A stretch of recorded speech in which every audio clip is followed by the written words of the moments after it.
I always give all his credit, no, but we need to run it back. That's why my tough. When after the fight, I say we need to run it back this fight because I don't feel the way I really want, and I need to make this fight happen again, no, and it's gonna be different. I think for him to deserve all the credit, he need to give me the rematch, obviously. But he decided to retire, and we need to accept that and move forward. You know what? Sometimes you try and your body cannot go, right? That's my frustration. Maybe I can figure out Crawford, but my body cannot go anymore. So I try it, but my body just not let me go. I have a burning question for you that I think everyone wants to know. Is there going to be a Canelo rematch? Is there a rematch clause? That's something you're thinking about? I'm not even thinking about that right now.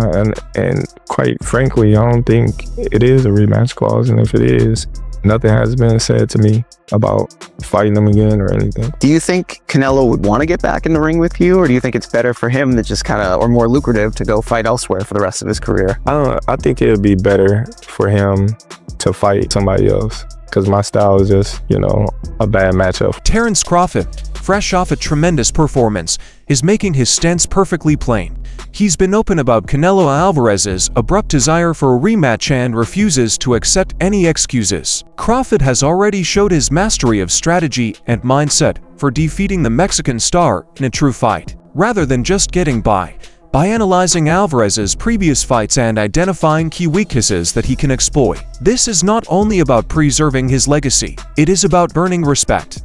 Crawford is determined to eliminate all excuses permanently. Terence Crawford, Canelo Álvarez fight? Yeah, I did. Ooh, talk about slick. Oh my goodness. Who's ever done that? Who's ever jumped up 2 weight classes like that? It's crazy. Scary. He's so clever, and it got to the point where he got so comfortable, he's like pit-patting them, and then like, what?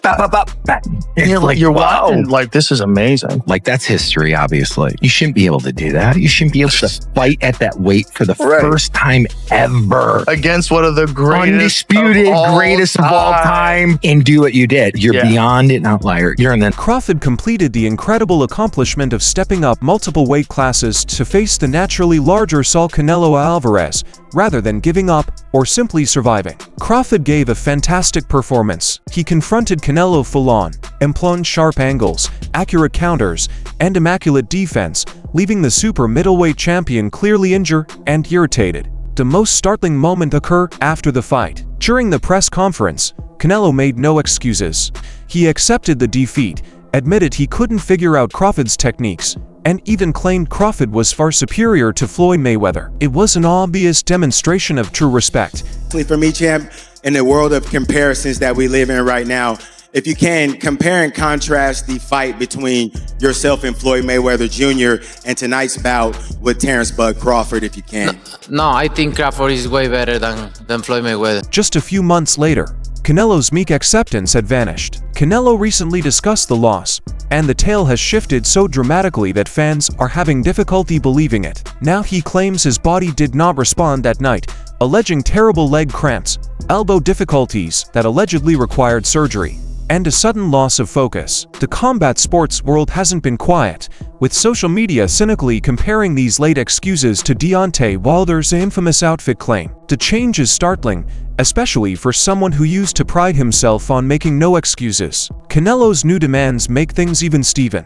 He's not simply rationalizing the loss. He believes Crawford owes him a rematch. On a recent podcast, he openly stated that if Bud is to receive full credit for the victory, they must fight again in September. However, the cruel reality is that the original contract included no rematch clause. Crawford purposefully left it out, along with any rehydration limits, to ensure Canelo was at his peak and the victory was clean. With Crawford due to retire in December 2025, Canelo is looking for leverage that doesn't exist. He's given a lot of credit. There's no rehydration clause, blah, blah. Oh my God, Bud's such a fighter. I'm up here making the argument, see, no excuses. He doesn't need a Mayweather rehydration clause.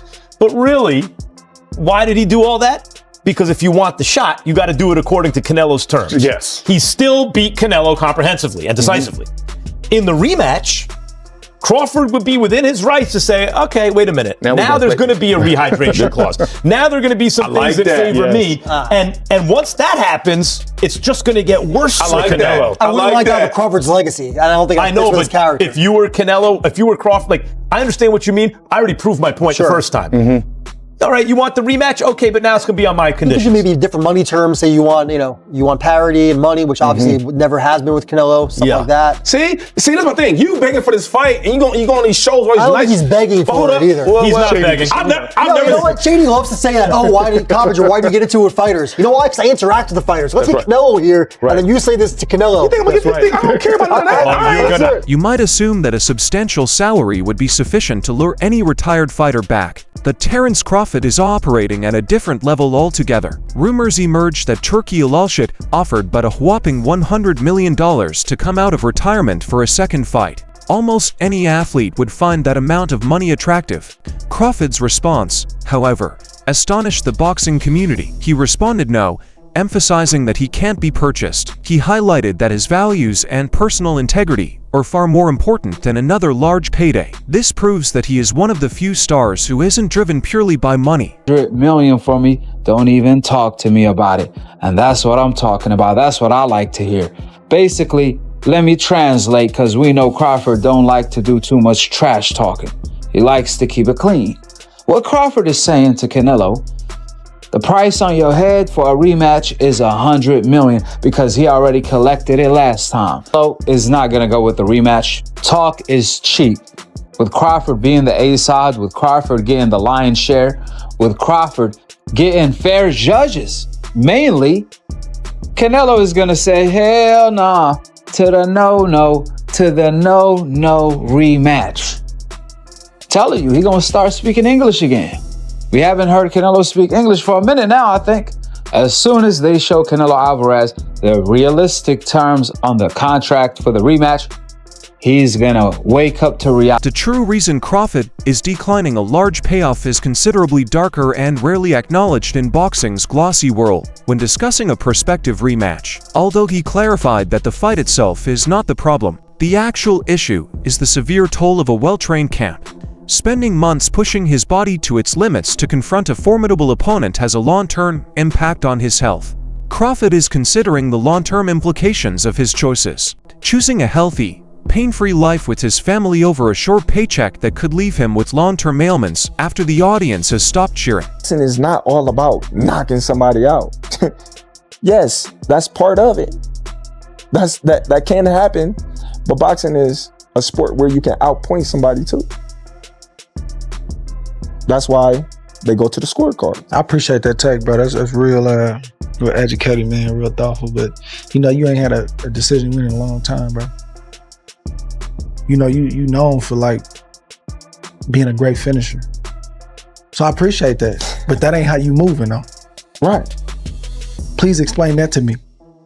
You just saying overall. Yeah, overall. You say, hey, I like to do this, but this is not for everybody. It's definitely not, because it's a price to pay. It's definitely a price to pay when you fight those type of fights. Yeah. When everybody thinks nothing going on. Yeah. But all them punches add up. Yeah, buddy. All them punches add up. He ain't got a bruise or nothing. Yeah. He didn't take no punishments. Like, bro, my head hurt. Your head hurt. I'm in this room right now trying to get right, and y'all chilling, partying downstairs. Yeah. Like all them punches add up. Punches in sparring add up. All them punches add up, and when one is good one day, and then it just all hit him out of the blue. He ain't even boxing no more. It just hit him, and then people be like, "Man, you all right, man? What's wrong with you?" You never know when that's gonna happen. You never know. It's gonna come. Yeah. Stay around long enough. Yeah. And it's just like, dang. You know what I mean? Is you all right? Yeah, I'm good. You might start slurring a little bit. You might start forgetting a lot of things. Yeah. You might get a little dementia. You might keep repeating the same thing over and over, and you don't even know it, But that's from all that accumulation of punches to the brain. But I know you probably have too. I done been in the presence of fighters, bro, where that stuff is happening. And I'm like, where they say something to you and they just told you 2-3 minutes earlier, you like, brother, you just said that. Definitely. That's scary to me. Definitely. That's scary to me. Instead of getting involved in a messy media battle, Crawford has perfected the ultimate PR move, silence. While Canelo bounces from podcast to podcast, voicing his grievances, Crawford has yet to respond to a single one. That quiet assurance is driving detractors insane because there is nothing to attack. Crawford asked the fans after his historic victory, what more can they say now? That line has only become stronger over time by being silent, but maintains the moral high ground, allowing his immaculate, unanimous decision to speak for itself while Canelo fights with his frustrations. For you that I think everyone wants to know. Is there going to be a Canelo rematch? Is there a rematch clause? That's something you're thinking about?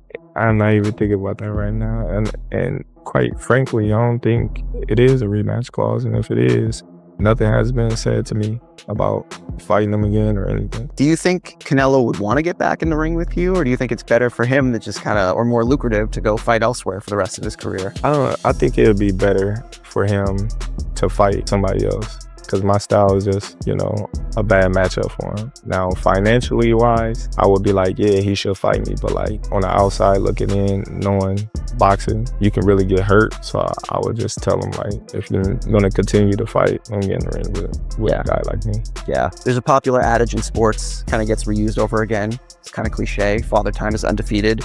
38 years old. We see a lot of athletes now go into the late 30s and 40s and produce at a high level. How much longer do you want to do this? I don't know. No clue yet?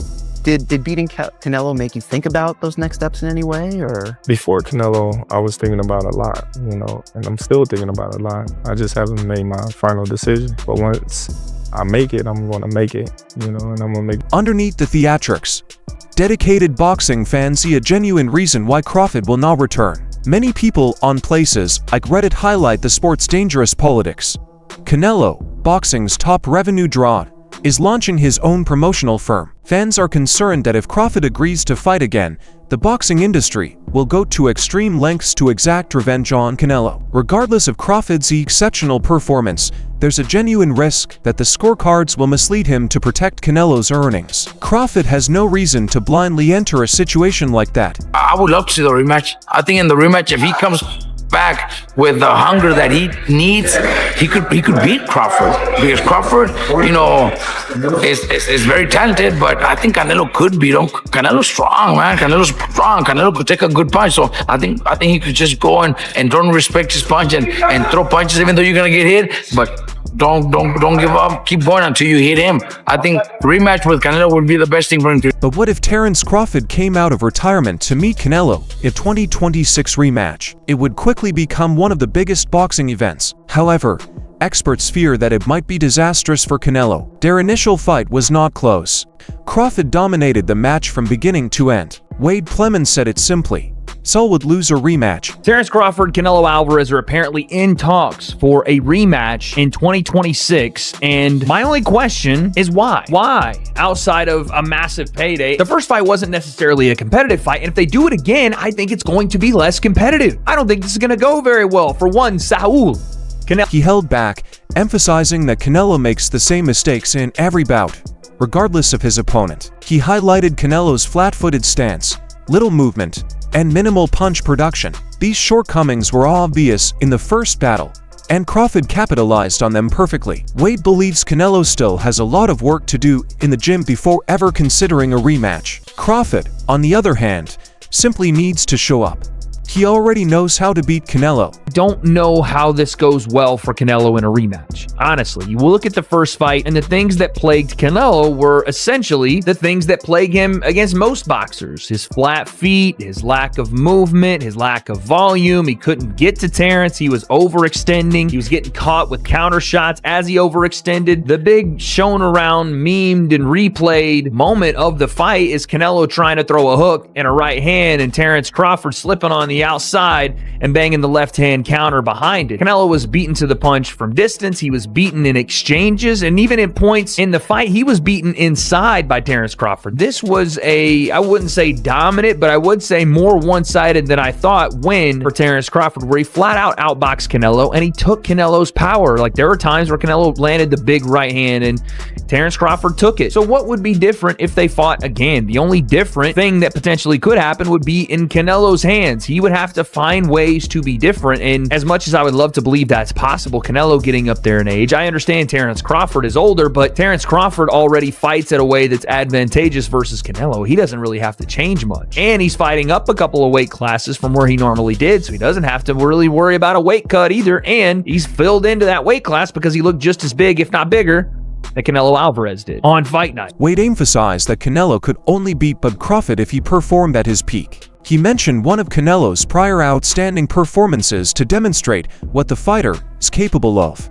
According to Wade, Canelo would have to correct every error from the first fight and go all out if he wants a rematch with Bud. I think Canelo could and should and would do differently for this fight is he would have to fight Terence Crawford like he fought Sergey Kovalev at 175. That's genuinely what he would have to do. He'd have to be lighter on his feet, he'd have to throw more combinations, and he'd have to be quicker with his hands, as he was in that fight. And I'm not saying that he changes everything about himself. Canelo had success in moments with Bud Crawford, but that's what he would have to do and some, right? He would have to be able to add layers to his game and not be so flat-footed. And if he's going to combination punch, he's got to do so in the fire with Terence Crawford, which going into the first fight, I didn't think Terence Crawford was going to have as much success with his combination punching because he'd have to be in front of the powerful hands of Canelo. But again, he was able to do so off the back foot and front because Canelo threw one at a time. He threw the jab or the right hand, or he threw the hook right hand. And again, Terence Crawford remained mostly southpaw, which does give Canelo problems because now he has to lead with his backhand versus punctuate with it, and his jab gets neutralized, and it's just a mess of a fight for Canelo. It really is. I don't hate that he wants to get that back, and the matchup itself is, again, one of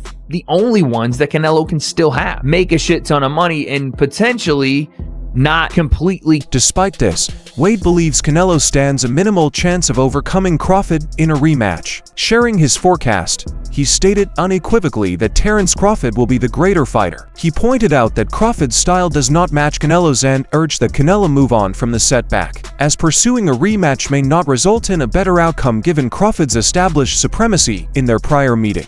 He saw him, and maybe you could say, listen, Canelo just needed to see him one time to figure out that puzzle, right? He figured out Triple G, was able to re-implement it in the rematch, and then the third fight, it was not even a great fight. Canelo just did what he wanted. But this is not the case, I don't think, with Crawford. I think Crawford just has a style that is really, really tough for Canelo. And I'll be honest, if they fought again, it would be more dominant for Terence Crawford. I truly think if in 2026 they book this rematch, I think Crawford dominates him even worse. And I'm not saying he stops Canelo because I don't know if that's something that Terence could get at 168 because Canelo's chin has still really never been tested like that. Like, he didn't really get hurt in the Crawford fight. He just got outboxed. But maybe he potentially would be able to stop him. But I just think it would be more one-sided than we saw in the first fight and would just reestablish that Terence Crawford is that fucking guy in this sport right now. The top guy, the head honcho in this sport, which is, I don't know. I mean, is it dangerous to Canelo's legacy to lose to the best of this era and the best of the era previously? I don't know. Like, did Canelo ever have an era where he was the best in the world? Maybe that's the question he's still trying to answer himself, and why he would want this rematch with Crawford. But when I see this news coming out of him wanting the rematch, having the elbow surgery, maybe in his mind going, okay, my elbow wasn't fresh, I wasn't able to turn my shots over, so that's why I can win this rematch. I like the competitive nature of it. I don't like the fight for him. I think the matchup's all wrong for Canelo. I think this style of fight, in terms of what Terence Crawford does well, is counterpunching off the front and back foot, his ability to go from range with his jab, be inside with it too, protect himself, catch counter with punches. He's got just a different timing than Canelo really has on his punches, and then you pair it with the volume that Terence Crawford can throw, and his feet, and his angles. Finally, Terence Crawford implemented the ideal strategy. He conquered the mountain, defeated the giant, secured his money, and left an impeccable legacy. He demonstrates that sometimes the best strategy is to simply step back and let your opponent confront their issues. Is Canelo jeopardizing his legacy with these late excuses? Or does Crawford owe the boxing world one final, dramatic rematch? Please share your opinions in the comments. That's all for today's video. If you loved it, please like, subscribe, and ring the bell so you don't miss any future videos. Don't forget to leave your feedback below, and we'll see you next time.